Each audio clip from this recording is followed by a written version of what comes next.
All right, my next guest, career includes highlights in acting, modelling, singing and songwriting. Her latest single is Shiver. It is out now. Please welcome one of our favourites, Natalie Imbruglia.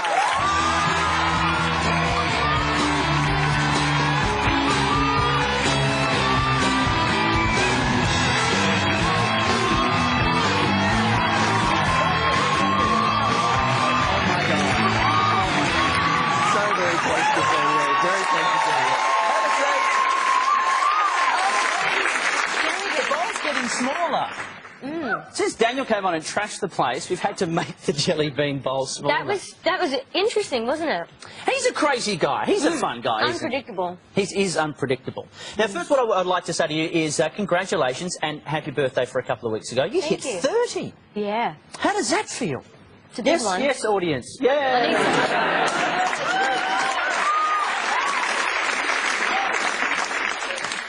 It was a big one. What did you do? Well, I planned a small dinner. I was a little bit down about it because Daniel was in Australia.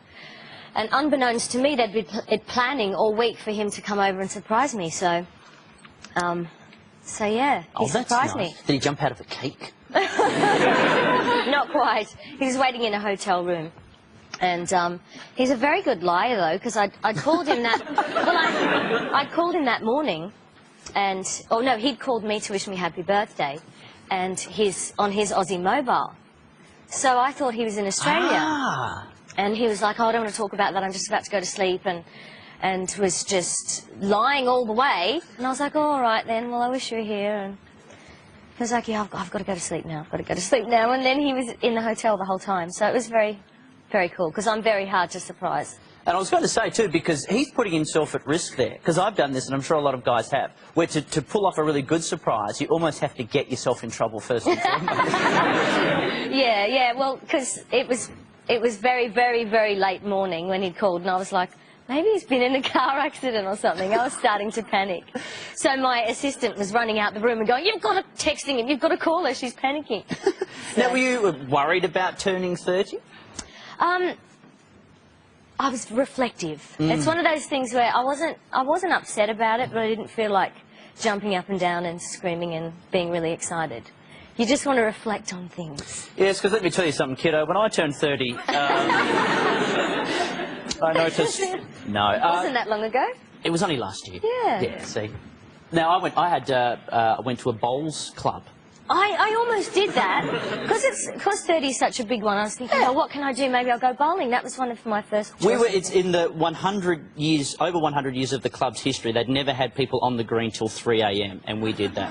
So, I'm very proud. Now, Daniel also worked on your new or forthcoming album, Counting Down the Days, which must have been exciting. Yes. He wrote a song for me called Satisfied, and it's amazing.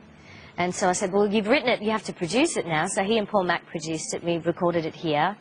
And then I asked him to produce another song on the album called Counting Down the Days.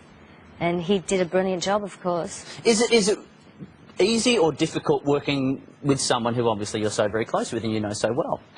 Well, we didn't ever expect to be doing that or talk about it or plan it, and it was just very spontaneous, and I still can't believe he did it. I mean, I'm just so grateful that he was up for doing it, because I think he's a musical genius, and I was really... No, he is. He is. Did you actually pay him to do that? I made sure he got paid. That's very good. He didn't care about getting paid. He's like, oh, I don't care, whatever. And I'm like, no, you have to do this properly, and, you know, I'll make sure you get paid.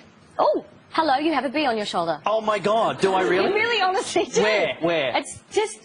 Look, he's got a bee on his shoulder! Oh, my God! My secret's out. I'm made of delicious golden honey.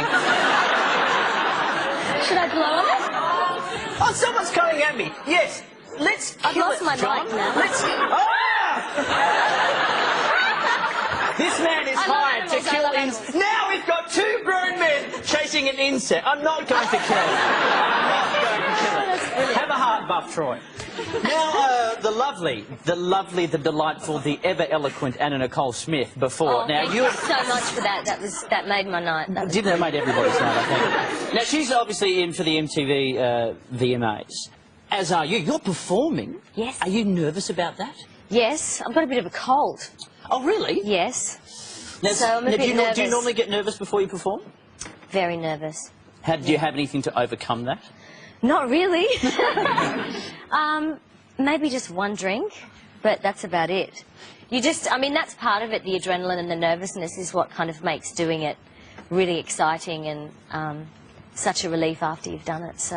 Now, if you've got a cold, I would be worried because you had an operation on your throat you had a problem with your nodules, is that correct? I had nodules, yeah, I had them cut off. Yeah. So were you worried how that would affect your voice as a singer? The bee's back, it's all right. It's getting bigger every time. I was worried. I put it off for 10 years, and because everyone always says to you, "Oh, Julie Andrews," because Julie Andrews could never sing again. So I've just heard her name for 10 years. Anytime I even, brought up the idea of having the surgery, Julie Andrews. So I was like, okay, I won't do it.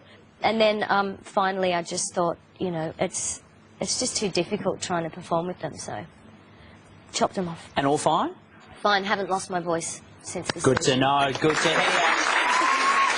You can hear her performing at the MTV Awards, but in the meantime, the single Shiver is out March 20 from the forthcoming album Counting Down the Days. Please thank the lovely Natalie Imbruglia. So wonderful to see you. Really good to see you.